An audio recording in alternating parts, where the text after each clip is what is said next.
अमरावती के रामपुरी कैंप परिसर के पत्रकार कॉलोनी में विद्या भारती माध्यमिक विद्यालय के छात्र की छात्रावास में संदिग्ध मौत हो गई।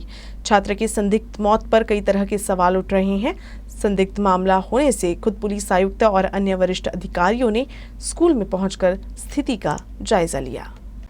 अमरावती के रामपुरी कैंप क्षेत्र के पत्रकार कॉलोनी में विद्या भारती माध्यमिक विद्यालय में पढ़ने वाले और उसी स्कूल के छात्रावास में रहने वाले एक आदिवासी छात्र की संदिग्ध रूप से मौत हो गई।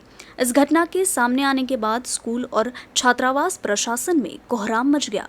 अचानक से छात्र की मृत्यु होने से छात्रावास में रहने वाले छात्र भी काफी डरे हुए थे। मृत छात्र आदर्श कोगे चिखलदरा के जामली का रहने वाला था।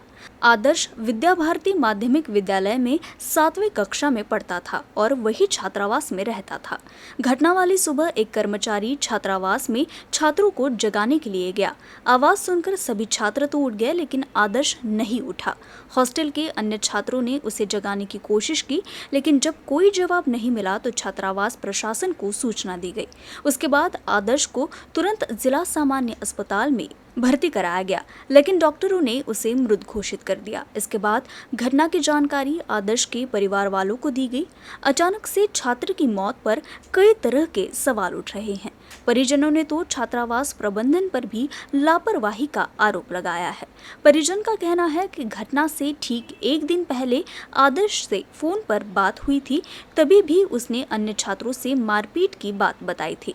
उसने कहा था कि उसे वहां नहीं रहना, लेकिन छात्रावास प्रशासन इन सब बातों पर ध्यान नहीं दिया। परिजन हत्या का मामला दर्ज करने की मांग पर अड़े रहे। विधायक राजकुमार पटेल भी इस मामले में स्कूल की लापरवाही बता रहे हैं।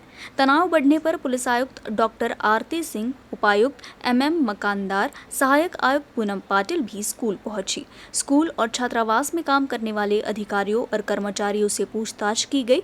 साथ ही कुछ छात्रों से जानकारी लेने का प्रयास किया गया। आदर्श की मौत के सही कारणों का अभी तक पता नहीं चल पाया है और पुलिस द्वारा जांच जारी है। के कहाँ है नाइट के जो थे, वो कहाँ है नाइट के? PM करके क्या करेंगे हम? बड़ा सबूत तो उसने मोबाइल में दे दिया। रात के 2 बजे मैसेज आ गया ना उसके पप्पे की मोबाईल पे। स्टुडंटचं घरी नेऊन ते लास्टली आम्ही आणून देऊ इथं विद्या भारती नाही। जेपर्यंत रिपोर्ट येत नाही तेपर्यंत आम्ही PM घेणार नाही आहे। PM झाल्यावरही आम्हाला रिपोर्ट इन आमच्या पाशी रिपोर्ट सांगणार, रिपोर्टमध्ये काय आहे तेव्हा आम्ही बॉडी घेऊन। अमरावती के नए विभागीय आयुक्त डॉक्टर दिलीप पांढरपट्टे ने अपना पदभार स्वीकार कर लिया है। जिलाधिकारी पवनीत कौर ने नए विभागीय आयुक्त डॉक्टर दिलीप पांढरपट्टे का स्वागत करते हुए कार्यभार सौंपा। विभागीय आयुक्त का पदभार ग्रहण करने से पूर्व डॉक्टर दिलीप पांढरपट्टे राज्य के मृदा एवं जल संरक्षण सचिव के पद पर कार्यरत थे। उन्होंने 1987 में महाराष्ट्र लोक सेवा आयोग के माध्यम से उपजिलाधिकारी के रूप में सरकारी सेवा में शामिल हुए। साल 2000 में अतिरिक्त जिलाधिकारी के रूप में उन्हें पदोन्नत किया गया था। उसके बाद उनका चयन भारतीय प्रशासनिक सेवा में हो गया।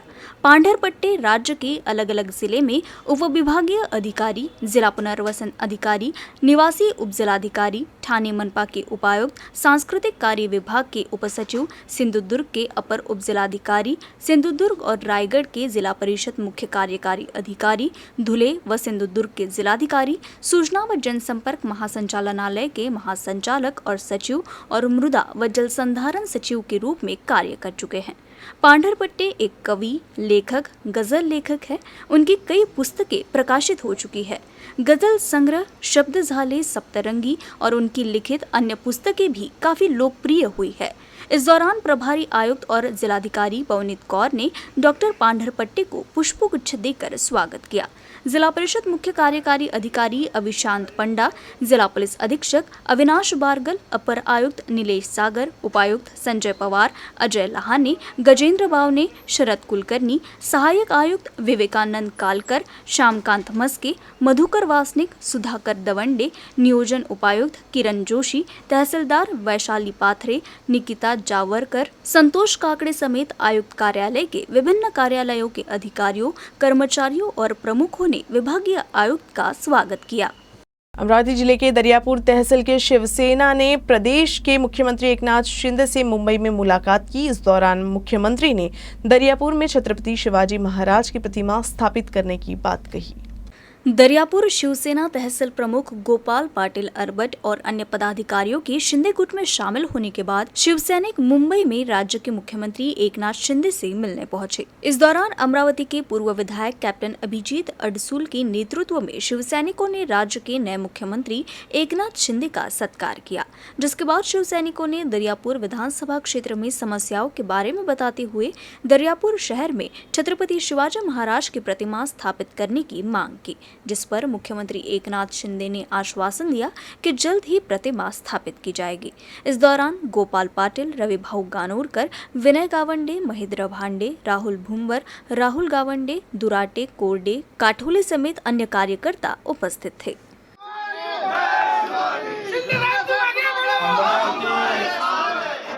दर्यापूर मधील सर्व शिवसैनिक कार्यकर्ते पदाधिकारी कॅप्टन अभिजीत अडसूळ यांच्या मार्गदर्शनाखाली तुम्ही किती प्रवास केला? 650 किलोमीटर प्रवास करून इथं तुम्ही मला भेटायला समर्थन पाठिंबा द्यायला आलेला, त्याबद्दल मी तुम्हाला मनापासून धन्यवाद देतो, आपले आभार मानतो, आपल्या सगळ्यांचं अभिनंदन करतो।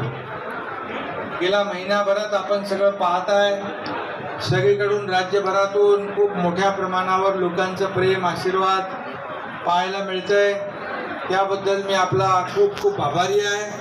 आता मी या राज्याचा आपल्या सगळ्यांच्या आशीर्वादाने, बाळासाहेबांच्या, दिघे साहेबांच्या आशीर्वादाने, या राज्यातल्या जनतेच्या आशीर्वादाने मुख्यमंत्री म्हणून काम करतोय। अभिजीत अडसूळ यांनी सांगितलेलं छत्रपती शिवाजी महाराजांचा पुतळा तातडीने त्या ठिकाणी लागेल, बसवाल आपण,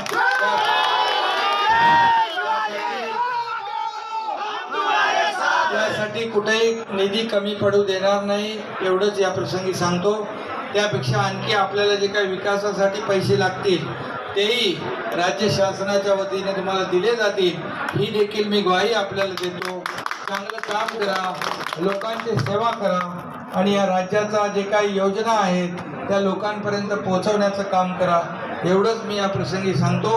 हे राज्य सर्वसामान्य लोकांसाठी आहे, हे राज्य सर्वांगीण विकास आपण या राज्याचा करणार आहोत आणि म्हणून तुमच्या भागातली जी काही कामं प्रकल्प अभिजित असतील ती देखील तुम्ही या ठिकाणी मांडा, त्याला देखील न्याय दिला जाईल, एवढंच सांगतो। धन्यवाद, जय हिंद। विदर्भ और महाराष्ट्र एक्सप्रेस में एसी कोच की संख्या बढ़ाई गई है और विदर्भ एक्सप्रेस में स्लीपर कोच कम किए गए हैं। चांदुर रेलवे की रेल रोको कृति समिति ने इन दोनों ट्रेनों में स्लीपर कोच बढ़ाने की मांग की है। गोंदिया स्टेशन से विदर्भ एक्सप्रेस और महाराष्ट्र एक्सप्रेस ट्रेनें चलती हैं।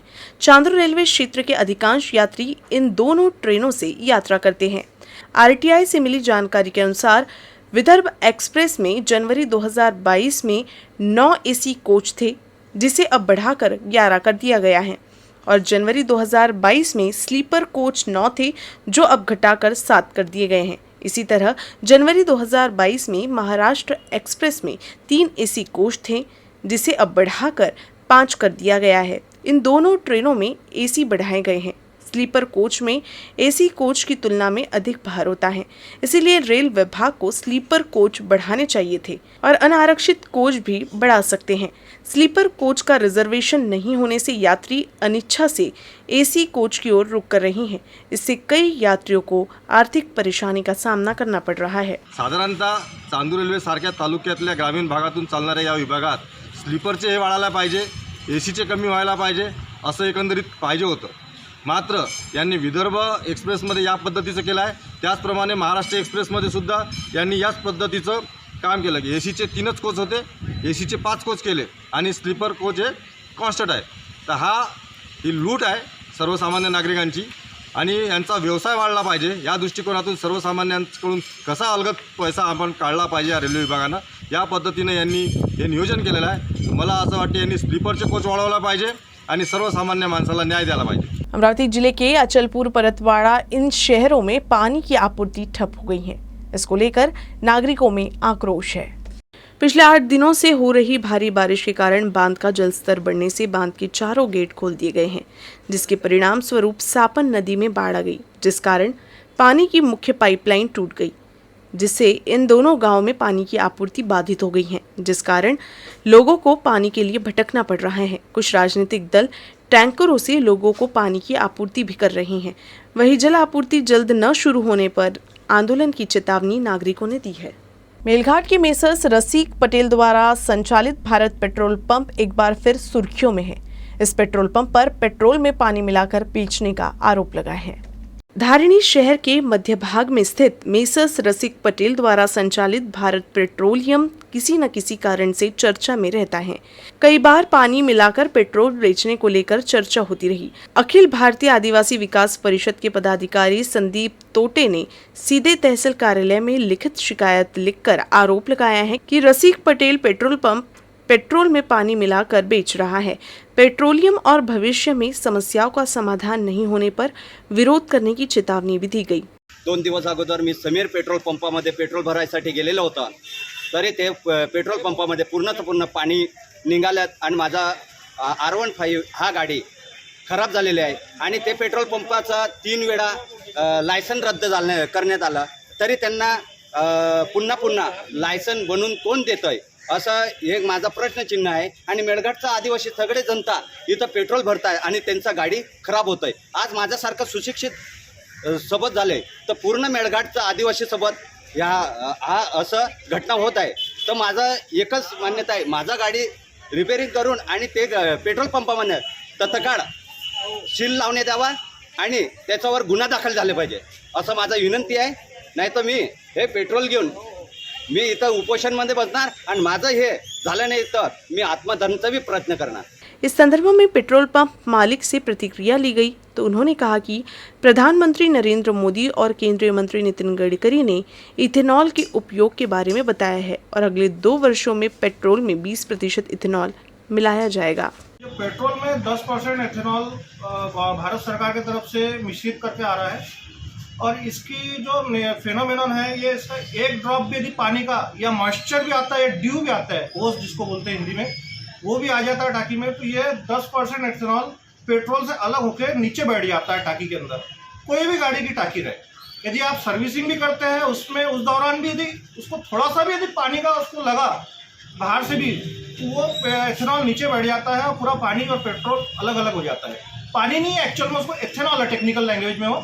और भारत सरकार 10% इसलिए मिला रही है कि वो गन्ने से उत्पादन होता है और अपने जो काश्तकार लोग हैं वो गन्ने को ज़्यादा से ज़्यादा बोना चाहिए काश्तकारों ने गन्ना। इसके लिए भारत सरकार ने 10% अभी किया है और आगे फ्यूचर में अभी आते 1-2 साल के अंदर 20% होने वाला है। वो मोदी जी ने और गडकरी साहब ने ऑलरेडी बोल दिया है और अभी आगे चल के खाली एथेनॉल के ही पंप डलने वाले हैं। अमरावती में श्री शिवाजी शिक्षण संस्था की चुनाव की हलचल शुरू हो गई है। इस चुनाव में विकास पैनल के रूप में ठाकरे शाही ने एंट्री ली है। राज्य के दूसरे सबसे बड़े शिक्षण संस्थान श्री शिवाजी शिक्षण संस्थान की चुनाव की हलचल तेज हो गई है। इस चुनाव में विकास पैनल के रूप में ठाकरे शाही की एंट्री हो चुकी है। बुधवार को अध्यक्ष पद के लिए नरेश चंद्र ठाकरे की उम्मीदवारी के साथ पैनल में उम्मीदवारों की पूरी सूची की घोषणा की गई। इससे पहले 15 जुलाई को वर्तमान अध्यक्ष हर्षवर्धन देशमुख के नेतृत्व में प्रगति पैनल के उम्मीदवारों की सूची की घोषणा की गई थी। शिक्षा संस्थान के वर्तमान उपाध्यक्ष नरेश चंद्र ठाकरे अध्यक्ष पद के लिए उम्मीदवार है। उपाध्यक्ष पद के लिए पूर्व विधानसभा उपाध्यक्ष और संस्था के पूर्व कोषाध्यक्ष शरद तसारे नागपुर से डॉक्टर अरबट केशवराव मेटकर मैदान में होंगे। साथ ही कोषाध्यक्ष पद के लिए बाला साहेब वैद्य और सरकारी सदस्य के पद के लिए रमेश राव हिंगणकर, सुरेंद्र एड़े, डॉक्टर दिनकर राव गैगोले, नरहरपंत होले के नाम घोषित किए गए हैं। नेमकं कारण म्हणजे खरं म्हणजे 5-5 वर्षाची टर्म सगळ्याची ठरलेली होती। ते शब्द अध्यक्षांनी पाळलेले नाही आणि न विचारताच आमसभेमध्ये घोषणा करायला नव्हती पाहिजे, कारण तो आमसभेचा विषयही नव्हता। अशा ह्याच्यात त्यांनी आमसभेमध्ये घोषणा केली, आमच्याशी कोणताही विचारविनिमय केला नाही आणि म्हणून मी एक स्त्री बाब आहे आणि जी काही एक सगळ्यांना घेऊन चालण्याची पद्धती असते त्यामध्ये कुठेतरी कमतरता वाटली, म्हणून आम्ही नव्यानं पॅनल टाकून आणि शिवाजी संस्थेच्या सर्वांगीण विकासाच्या दृष्टीनं एक पाऊल टाकण्याचा प्रयत्न करू। वन विभाग द्वारा आदिवासी मजदूरों को रोहियों के तहत काम करने में मना कर दिया गया है। इन मजदूरों ने काम की मांग को लेकर शुक्रवार को एसडीओ कार्यालय पर आंदोलन किया। रोजगार गारंटी योजना के तहत मेलघाट के कई आदिवासियों को काम दिया गया, लेकिन अचानक ही वन विभाग ने उन्हें काम देना बंद कर दिया, जिसके चलते आदिवासी मजदूरों ने धारने स्थित एसडीओ कार्यालय पर हमला बोल दिया। वन विभाग द्वारा बांस लगाने का काम चल रहा था, लेकिन मजदूरों को अचानक काम से इनकार करने से आदिवासी मजदूरों की चिंता बढ़ गई है। आदिवासी मजदूरों ने जब तक रोजगार गारंटी योजना के तहत हाथों को काम नहीं मिलेगा तब तक वे कार्यालय नहीं छोड़ेंगे, ऐसी चेतावनी दी। अमरावती जिले के अडगांव से विरोची गांव को जोड़ने वाला पुल बाढ़ के पानी से क्षतिग्रस्त हो गया है। इससे इन दोनों गांव का संपर्क टूट गया है। अमरावती जिले में पिछले कुछ दिनों से हो रही भारी बारिश से कृषि को भारी नुकसान हुआ है। इसके साथ ही भारी बारिश और बाढ़ से गांव के छोटे बड़े पुल भी प्रभावित हुए हैं। अमरावती जिले के मोर्शी तहसील में अडगांव के विचोरी गांव को जोड़ने वाला एक पुल भी बाढ़ के पानी में टूट गया। इसीलिए अडगांव से विचोरी गांव तक आवाजाही बंद हो गई है। स्थानीय ग्रामीणों का आरोप है कि सड़क की खराब गुणवत्ता के कारण पहली बाढ़ में पुल बह गया था। इस पुल का जल्द से जल्द निर्माण करने की मांग गांव के नागरिकों ने की है। अमरावती में हेल्प फाउंडेशन ने कोबरा सांप के बच्चों को जीवन दान दिया है। सांप के इन बच्चों को उनके प्राकृतिक आवास में छोड़ दिया गया है।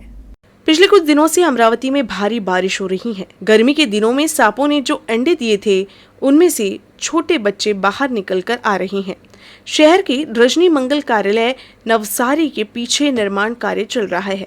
वहां लोगों को एक सांप दिखाई दिया और फिर कुछ ही दूरी पर 25 से 30 सांप के बच्चे दिखाई देने का लोगों ने दावा किया है। ये बच्चे जहरीले कोबरा सांप के बताए गए। इस संदर्भ में जानकारी मिलते ही हेल्प फाउंडेशन के सर्पमित्र शुभम गायकवाड़ आतिश भीम के मौके पर पहुंचे।